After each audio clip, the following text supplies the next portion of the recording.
Thanks, Glenn. Hi, I'm Penny P. I'm an alcoholic in Livermore, California, and grateful to be here.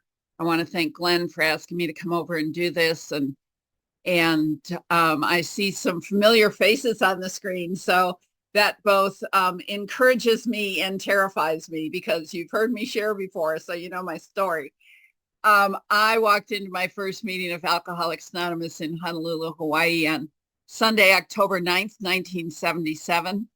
And since that time, I've not used or abused alcohol or any other substance that allows me to take a trip without leaving my chair unless I'm in a Zoom meeting or one of the other platforms that's available to us for the online community.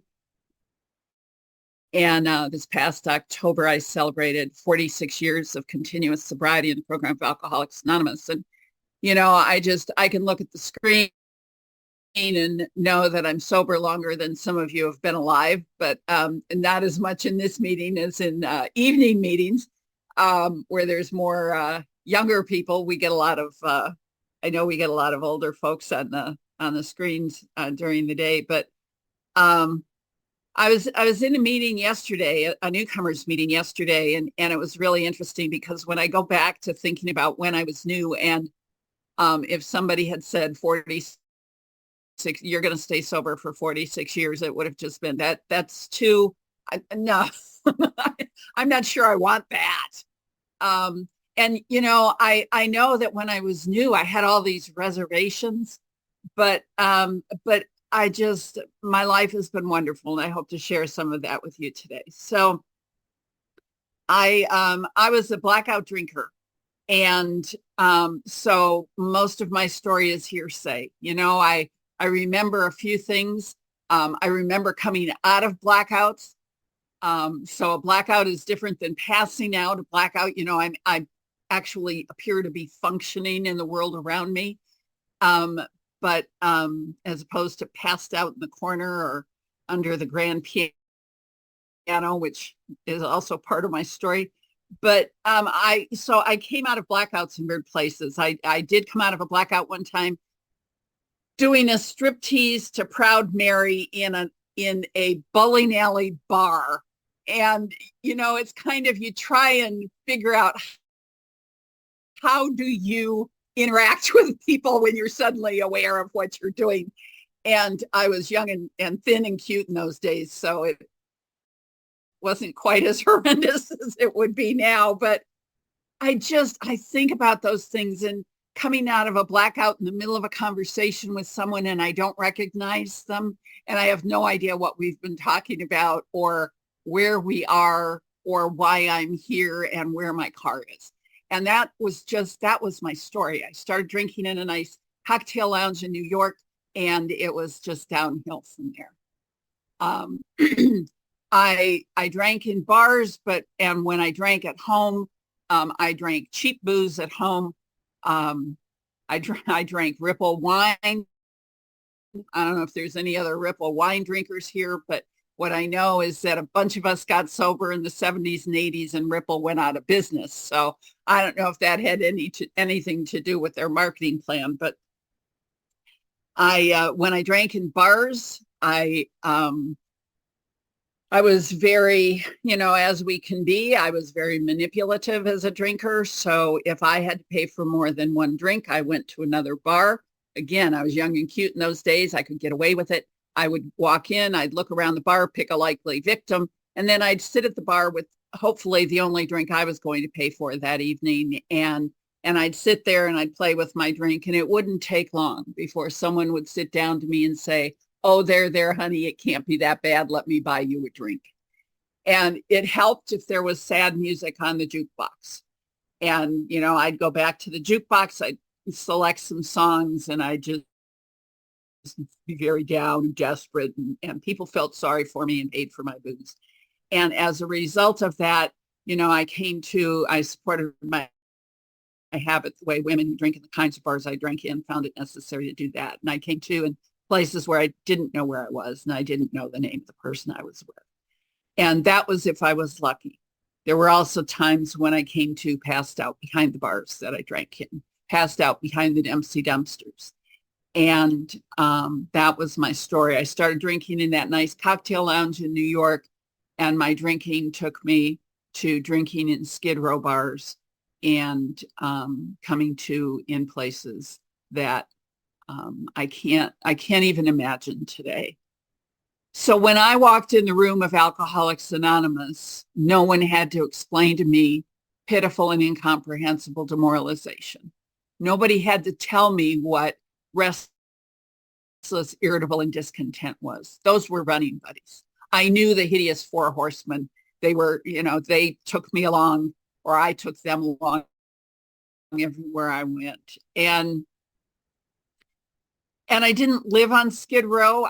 That was where I drank. I'd been thrown out of most of the nicer bars in downtown Honolulu by that time. And I was unwelcome in those places.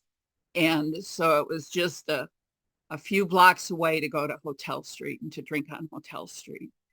And I knew a little bit about Alcoholics Anonymous. A friend of mine, her dad had gotten sober in AA, and I had, I'm old, so I grew up with those advice columnists in our newspapers that people wrote into, and then about their husband who drank or their family member who drank. And Dear Abby or Ann Landers would recommend Alcoholics Anonymous and Al-Anon. But I didn't know anything about how AA functioned. I didn't know anything about 12 steps or any of that kind of thing. And I found myself trying all of those. I didn't know it was all of those things that it talks about in chapter 3 when I tried them.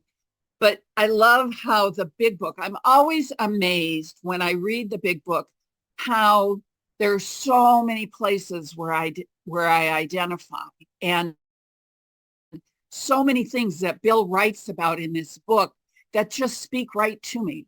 And what I know is that when I sit in big book studies, when I sit in step studies, and I look around the room, whether it's an online meeting or whether it's a face-to-face meeting, we're all highlighting the same stuff in our big books.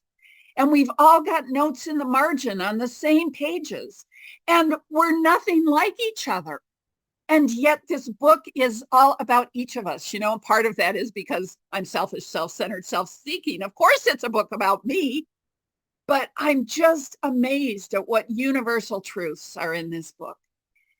And so I tried those things that it talks about in chapter 3. I tried taking a trip, not taking a trip, swearing off with and without a solemn oath.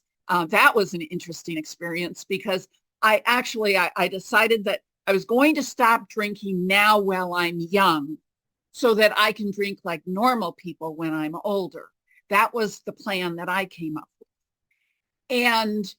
And then I went out for dinner with some friends, and they convinced me that I needed to try Blue Nun wine. Now, I got to tell you, I drank Ripple. I'm not sure Blue Nun was too far above that, but they were serving it in a nice restaurant, and so I had to try it. And I think back about how easily I was swayed with all of those things. I took more physical exercise. I joined a softball team. And I was a shortstop. I was doing a little of some outside issues at that time to help me along. And so I was a shortstop because I was fast. I just, I'd get to the ball and I'd just kind of stand there and vibrate. And my coach, one Sunday morning, my coach pulled me out of the game because I'd missed an easy field. And as I walked off the ball field and walked past my coach, I asked him if his mother knew who his father was. And then I got my car and I took off out of Kapiolani Park, and driving home, I kept thinking if I could go fast enough around the curve, I could miss the curve and I could go over the cliff. But I hadn't had anything to drink that day. And I don't know when I had my last drink. I count my sobriety date from my first AA meeting because I don't know when I had my last drink. I hadn't had anything to drink that day. And I don't think I drank the day before. I think it had been a few days since I had a drink, but I don't know. So I went home and I actually fixed myself a drink so that I could kill myself. That was my plan. And before I drank it, I walked to the back of the house and I picked up the phone and I called information. I asked for the phone number of Alcoholics Anonymous. And the information operator did not give me the phone number of Alcoholics Anonymous. She connected me with Alcoholics Anonymous. And I'm so grateful for that today. I'm so grateful for the seconds and inches, for all of the places where I could have missed this deal. That if she had given me that number, if I had had to write it down and hang up the phone and pick up the phone and dial that number, would I be here today? Because I don't know that I would have done that. I could have, just that little space of time, I could have talked myself out of talking to somebody in Alcoholics Anonymous. But she connected me, and a woman answered the phone. And she said, you know, Alcoholics Anonymous, can we help you? And I told her I'd like to know something about your program for a friend of mine that I think might have a problem. And she said, well, maybe you'd like to take your friend to a meeting. Well, that's a foolish idea. Why would I want to do? My friend doesn't want to go to a meeting. And so I told her that my friend wouldn't want to go to a meeting. I said, maybe you just tell me about AA and then I'll tell my friend about it. And she started talking about Alcoholics Anonymous, and she started talking about the steps in the big book, and she started talking about God. And I interrupted her and I explained to her that I don't believe in God. And she asked if my friend believes in God. And so I let her tell me where there was a meeting. But I didn't want a meeting in my neighborhood. I didn't want my neighbors to see me going into one of those AA meetings. And my neighbors had to call the emergency on me because I had passed out on my front lawn one night. And when they were going to work in the morning, I was still passed out on the front lawn and they thought I was dead. And so I had come to with the EMTs working on me, and all it was I was passed out because I was drunk. And but I didn't want them to see me going to AA, so I went to my first meeting. It was at the Atkinson YMCA across from Ala Moana Shopping Center in Honolulu, and the woman on the phone, it said, go up to the first woman you see and tell her you're a newcomer. And I walked into the room. And, you know, it's funny how we remember our first meeting, isn't it? You know, I think that it's only memorable to us because for us, it's our first meeting. And so I don't know how accurate my memory is. I don't know if there was anyone else in the room other than the woman standing back by the coffee pots. I'm guessing there maybe was, because there would have been people setting up the chairs and putting out the literature and doing that stuff. All I remember is that there was a woman back by the coffee pots. And before I could say anything to her, I started crying. And she said, oh, you're a newcomer. And she took me outside and she introduced me to the women of Alcoholics Anonymous. And the women of Alcoholics Anonymous gave me their phone numbers. And some of the men gave me their phone numbers and the women took them away from me. And then they took me in and they sat me in the very front row of the meeting. And a guy named Alan Kay started the meeting. And, you know, because of the pandemic and because of the online community, for the first 2.5 years of the pandemic, I got to sit in a meeting once a week with Alan Kay, who chaired my very first AA meeting. And I still get to sit in online meetings with one of the women that sat next to me at my very first AA meeting. She has 60 days more sobriety than I do. And we're both still active in the program of Alcoholics Anonymous. And I don't remember anything about that. I mean, I don't remember anything that was said at that first meeting.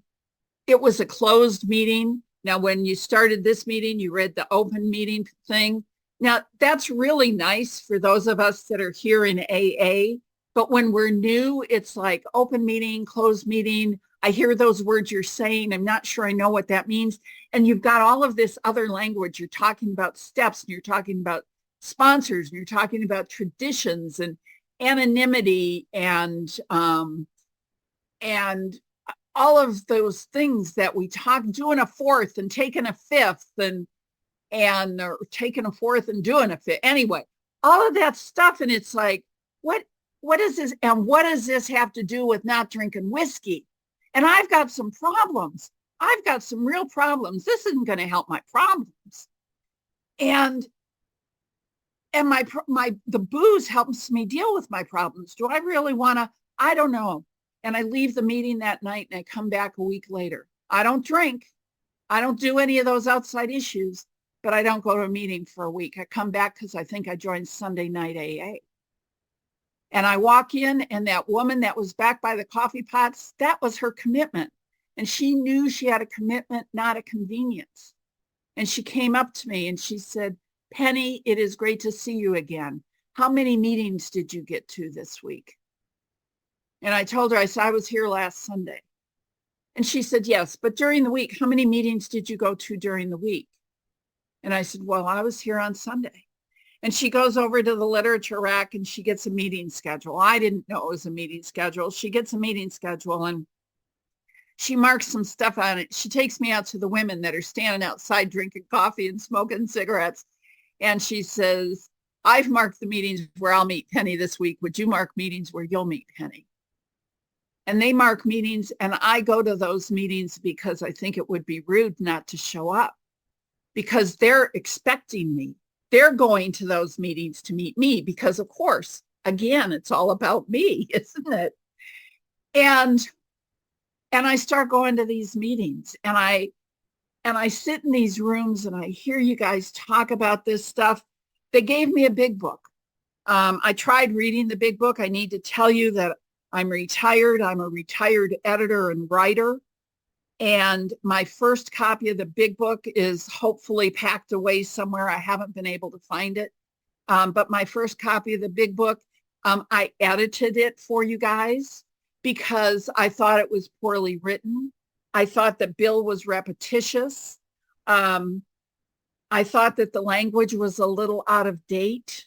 You know, all of those things that I thought of 46 years ago that are some of the reasons that we're looking at a plain language big book now.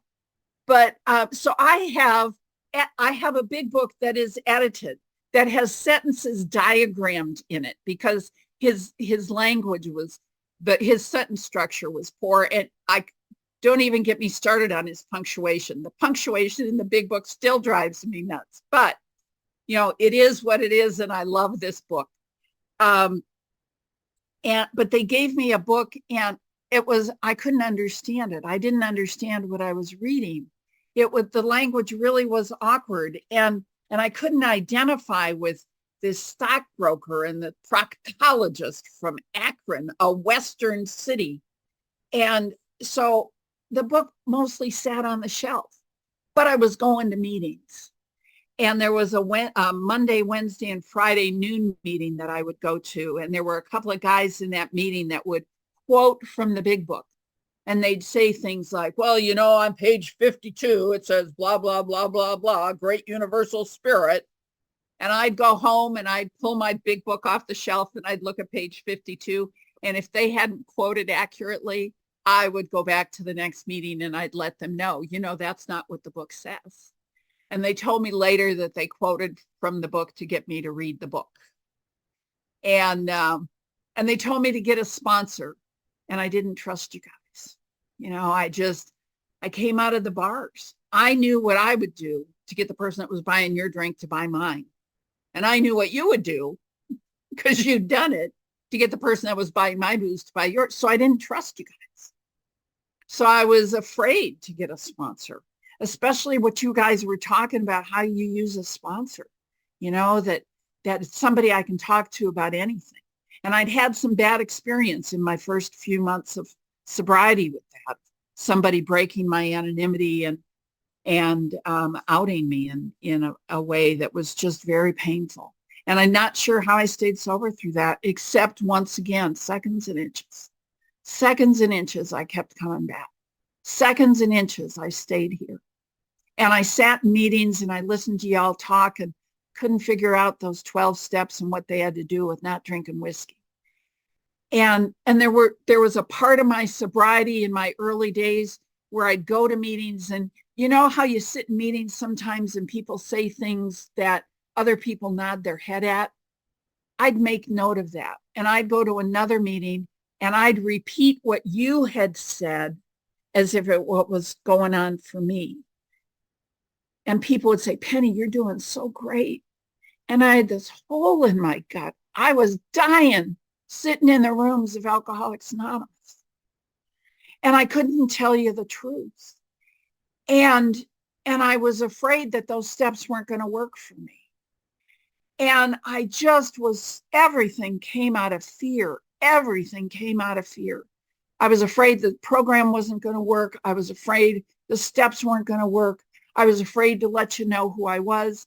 You said, let us love you until you can learn to love yourself. And I thought, but you're going to find out I'm not lovable.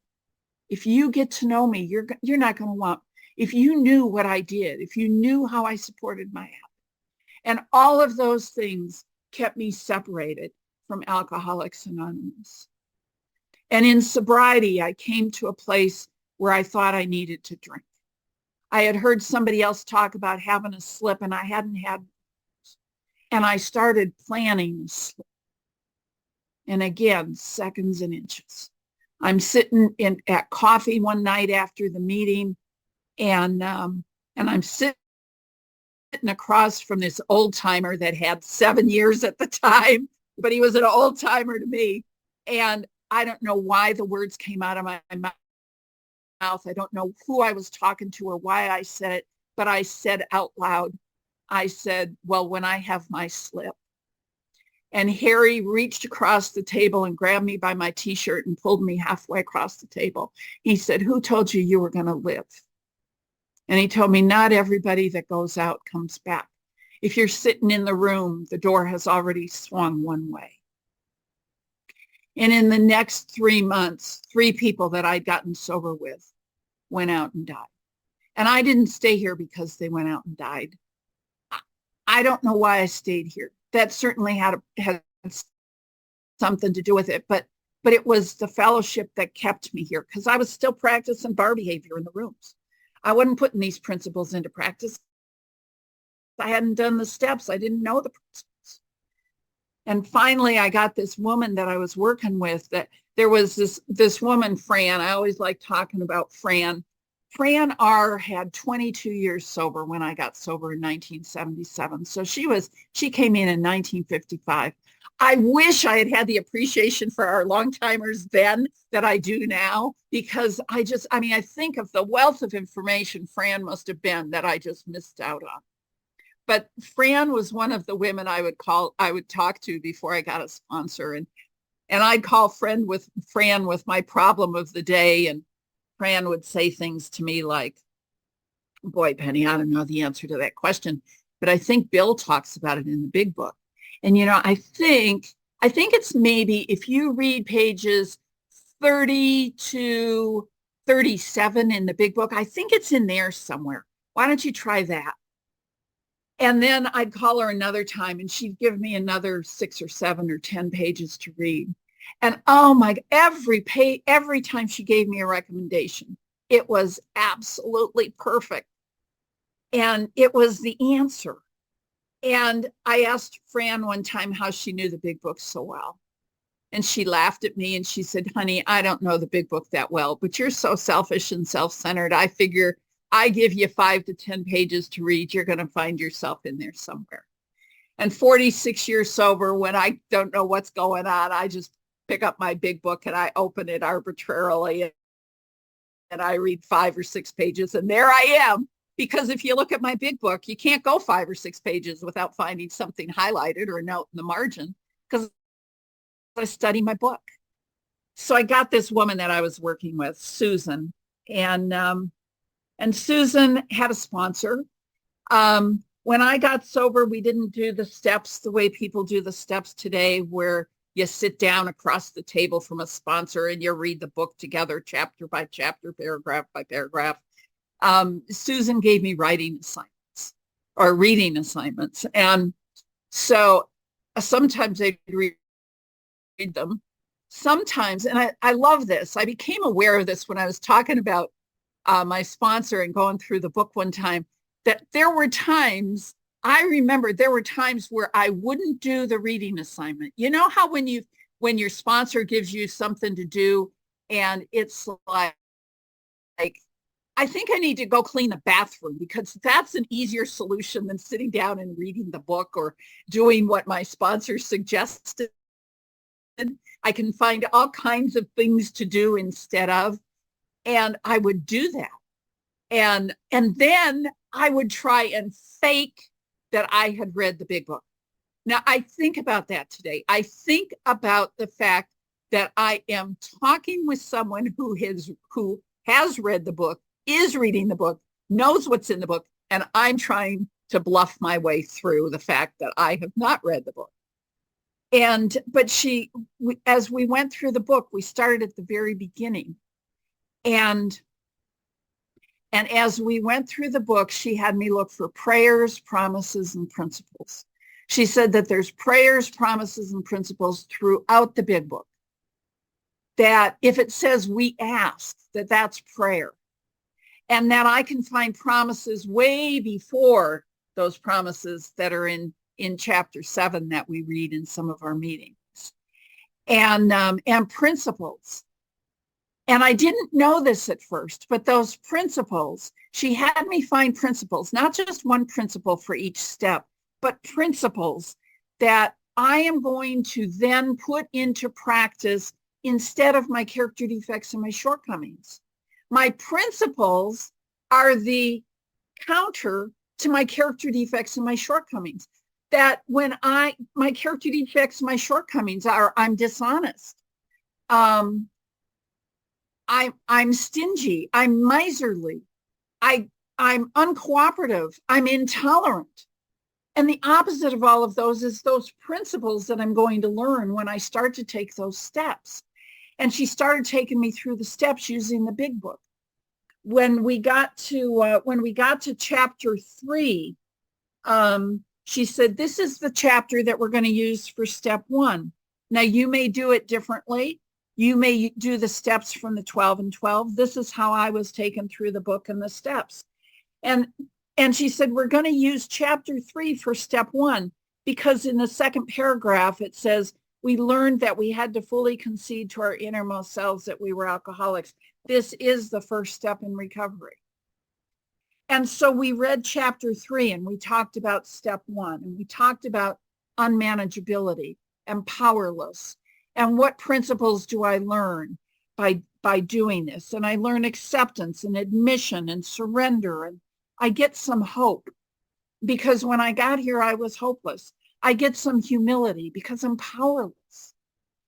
And so I get to start looking at those things. I get to start getting a different perspective on the way I look at my life. She told me, when I got here, I had this disease called terminal victimitis. I don't know if any of you can identify with that, but I've always got to be a victim. Oh, if you only heard my sad tale of woe, my sad story. Oh, these things that happened to me, my first husband threw me through the living room window. Oh, how terrible is that?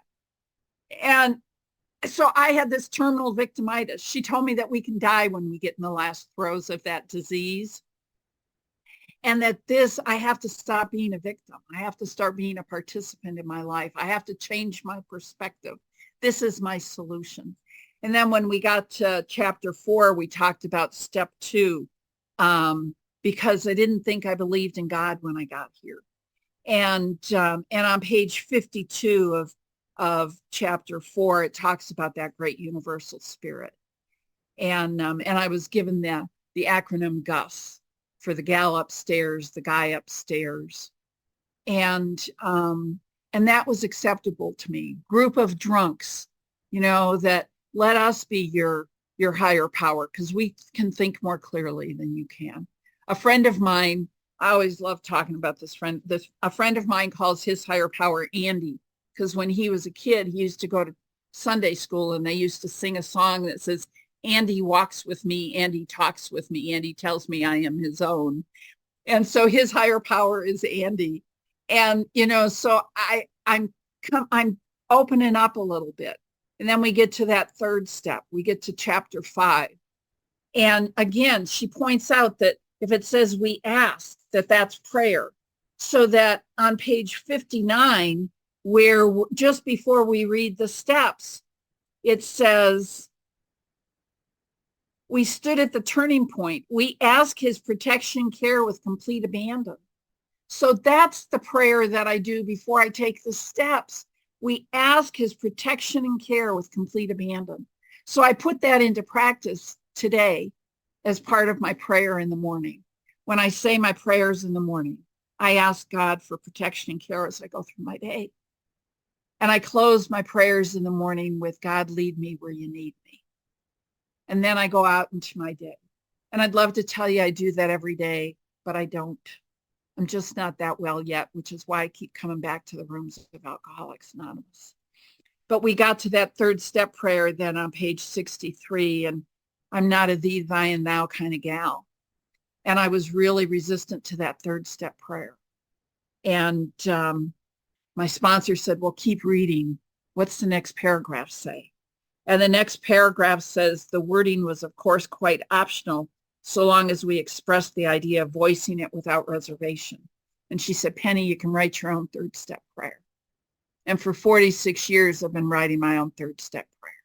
I have a prayer journal, and I don't write in it every day, but I write a prayer to God. And it's my third step prayer. It's the way I turn it over. I start with asking for protection and care. I turn it over.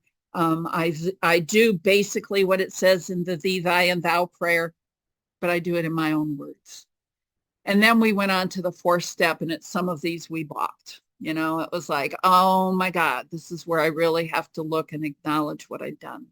And I start looking at those things in the fourth step. And she tells me that there's 5 prayers in step 4. That there's 1 prayer in the fears portion and 1 prayer in the resentment portion and 3 prayers in the sex portion. Not judging, just reporting. That's what I needed.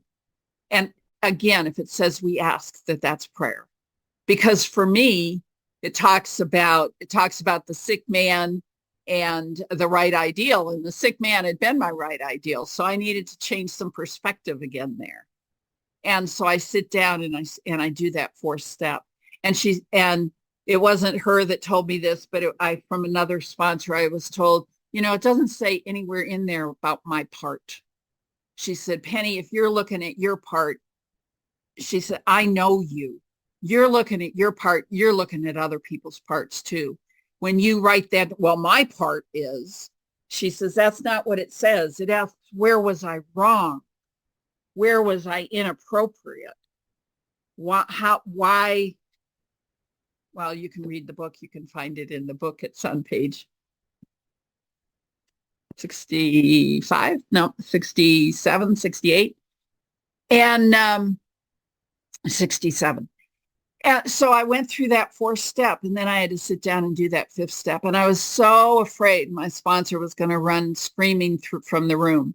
And today I think back on my first 5th step, I'm just grateful my sponsor stayed awake. You know, I'm just not that good at being that bad. My story just wasn't really that big of a deal. You know, it was a big deal to me because it was me, because I'm selfish, self-centered, self-seeking, and I think the world revolves around me. But we went through step 5, and she shared part of her story, and it was very clear I just wasn't that good at being that bad. And we got to step 6 and 7, and here I am judgmental again. And I'm looking at it, and they're a paragraph each. How hard could they be? And then I learned that when Bill was writing the big book, chapters 5 and 6 were the last 2 chapters he wrote. He wrote all of the other chapters before he wrote chapters 5 and 6. And chapters 5 and 6 were written in December of 1938. Our first edition of the big book was published in April of 1939, April 10th of 1939. And he wrote these 2 chapters in December of 1968 when he had 4 years sober. And I think about being 4 years sober and writing a book, and writing this book that has been around since April of 1939, that is still saving lives in all of its translations, in all of its versions, in all of the ways we interpret it. You know, that my interpretation of what it says in this book may be different than yours, but that we have this book that saves our lives. And I think Bill just could not know how important steps 6 and 7 were going to be, because it's my character for me. And this is again just for me. It's my character defects and my shortcomings that take me, that I've had to do my 4th step on, that I've had to do that 5th step on, that I'm asking for help on that 3rd step, that I'm opening myself up to on that 2nd step, that it makes the unmanageability in my 1st step. And it's those character defects and those shortcomings that mean that I have to make that list, and I have to make amends, and I have to watch my daily practice, and I have to put these principles into practice in all my affairs. So for me, it's steps 6 and 7 where I mostly find myself. And so we looked at 6 and 7, and I've had much more experience with them since I've been, in long-term sobriety for me. I did that 8-step list, and like most of us, Bill talks about it in the 12 and 12. I had the, okay, I'm willing to do this list, and I have the, I'm not ever going to those people list. And I can say today that all of those amends have been made. All of the amends that were on that 8-step list have been made. And I do those 9th-step amends. I go to people, and my sponsor pointed out that it says wherever possible, not whenever possible. And that where it says, except when to do so would injure them or others, that I'm not one of those others, that my pride needs to be brought down. I need to learn about humility. I need to be honest. I need to clean up my side of the street, and I need to leave them to their side of the street. And that's hard for me to do sometimes. And then we go to 10, 11, and 12, and how do I go through my day? One of the things that really helps me during, since the online community has blossomed so much, I got involved in online AA in the 1980s when I was living on the East Coast. I've been involved in online AA for over 30 some years. And my first online home group was the Steps of Recovery out of Washington, D.C. A guy named Rich W. started that board.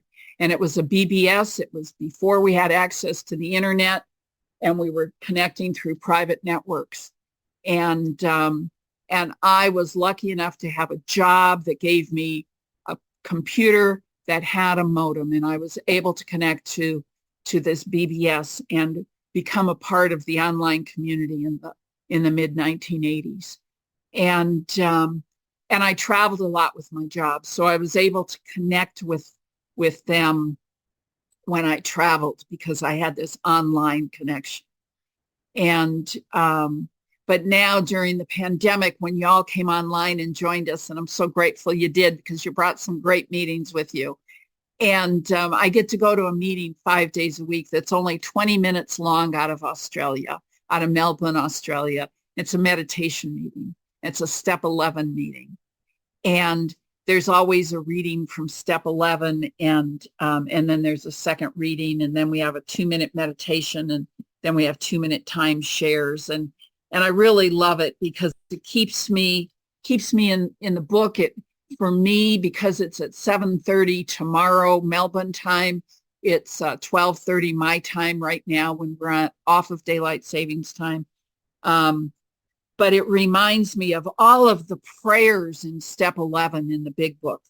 And it reminds me that it says that as I go through my day, I pause when agitated or doubtful. Not if agitated or doubtful. I'm going to be agitated and doubtful as I go through my day. There are going to be times when that happens. And there's a comma. It doesn't say we pause when agitated or doubtful, period. It says when agitated or doubtful, comma. It means there's more to do, and ask. So I pause and pray. And so I pause and I pray. I ask for the next right thought or action. And then I go forward.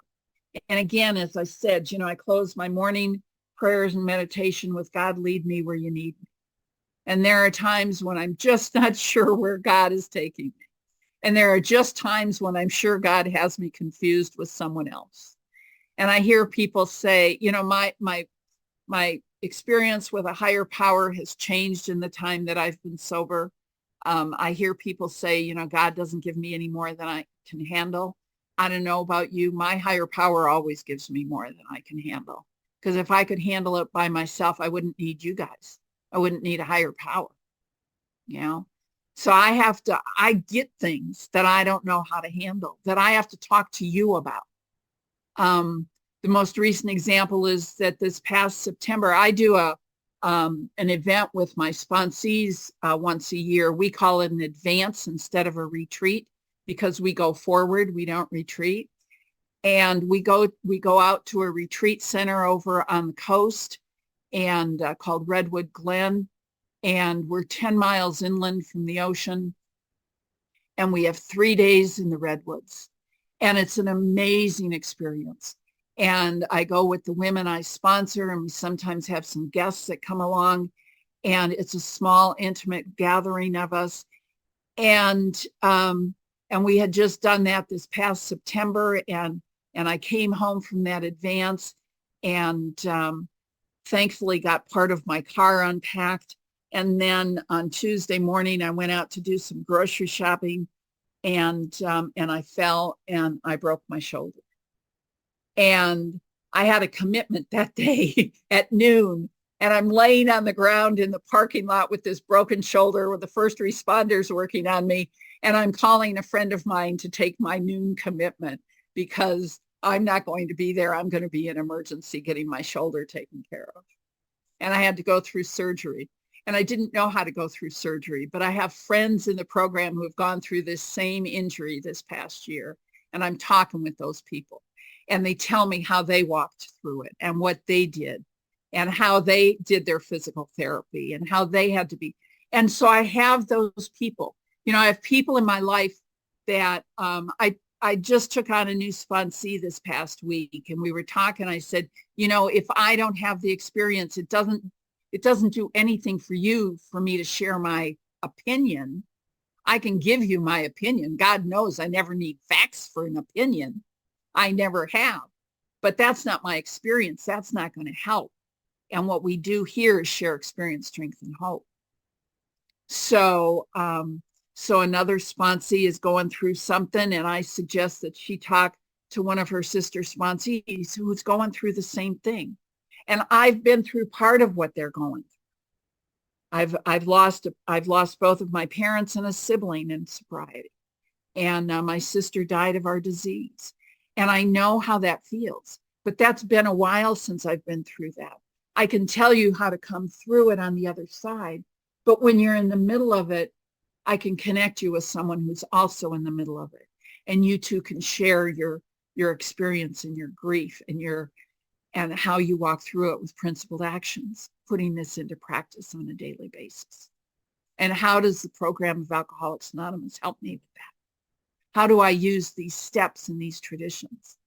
My online home group is a group out of China, out of Beijing, China, the Global Speakers Group, and we meet on Sundays, Mondays, and Tuesdays. And our Sunday meeting is a speaker discussion meeting, and right now we're going through the steps. And our Monday meeting is a women's meeting, and right now we're going through the traditions. And I happen to be one of those people that I know it's not everybody feels that way. I really love the traditions checklist because for me, the steps are what help me keep me alive, and the traditions are what I use to keep you alive, because the steps help me live with me and the traditions help me live with you. And when I look at the questions on the traditions checklist, it's a good way for me to gauge how I'm going through my life, how I'm interacting with the people around me. The traditions checklist for me is kind of an Al-Anon program. It gives me the opportunity at looking at not just how do I interact with my AA group, but how do I interact with the people around me, not just people in AA, but my family members. Because I have family members that even though they don't live close to me, I interact with them. I love them dearly, but God knows they need help. And God knows I should not be the one to help them. That, I have my primary purpose is to carry the message of recovery. My primary purpose is not to tell them how to raise their children or how to vote in an election or how to load the dishwasher. my primary purpose is to be a sober member of Alcoholics Anonymous and to try and be an attractive member of Alcoholics Anonymous. So I try to put that into practice. I was listening to my friend Pat speak recently. There's a Sunday speaker meeting called Longtimers Speakers, and it's all of our speakers. It's an online Sunday meeting. All of our speakers have 40 or more years sober. And my friend Pat spoke this last Sunday, and she was talking about a newcomer that she talks to that goes to one of her meetings, and she just loves talking to him because he comes up with this perspective that I sometimes forget about, because I forget, which is why I have to keep coming back to meetings. And he was telling her that he thought he figured out what to do with his road rage. And he said that instead of being angry at other drivers, he tries to say a prayer, page 87, pause and pray. And then he adds, well, that's an interesting way to drive. And, when I can laugh at myself, when I can get a different perspective, when I can just look at it from a different point of view, it's so much easier. I don't have to take the whole world on my shoulders because the whole world isn't mine. The only thing I have control of is what's inside my hula hoop. And so, I love the program of Alcoholics Anonymous. I love that. I do not love that the pandemic occurred. I've had COVID twice. Once just before we went into quarantine, I was COVID positive, and then once since I've had COVID. And so I don't love that. But what I do love is that the online community blew up. And while some meetings have gone back to only face-to-face, some meetings have gone hybrid, some meetings have chosen to maintain an online presence as well as a face-to-face presence. I'm not sure what this group has done, but I'm grateful that you're here. I'm grateful that you are here and that you continue to have online meetings and carry the message of recovery. And I'm grateful that we have people from around the world here, that my friend Sue is here from South Africa, my friend Elizabeth from Louisville, my friend Greg from Louisville, my friend Carol from Florida, the people that I know, Bill Kay, I've sat in meetings with Bill before, I've sat in meetings with Glenn before, and I'm so grateful, and my friend Bob up there, from the UK. I'm so grateful that I get to know you people on this little screen, and I get to hear you share your experience, strength, and hope, and you bring me hope, and you give me joy, and you enhance my life. And I get to have that because I drank too much and almost died. And then I came into the rooms of Alcoholics Anonymous, and you told me, you showed me, you walked with me to save my life. And then you helped me make it a life worth saving. And if that's all I got out of this deal, I've been overpaid. And I've gotten so much more than that. I've gotten material gifts, but that's not what's important. That's not what makes me choke up. It's the fact that I have a life today that is beyond my wildest dreams. And I'm so grateful to be here. And Glenn, thank you so much for asking me to come and share. I'm so grateful for the opportunity to be here and to have the chance to share with you today. Thank you.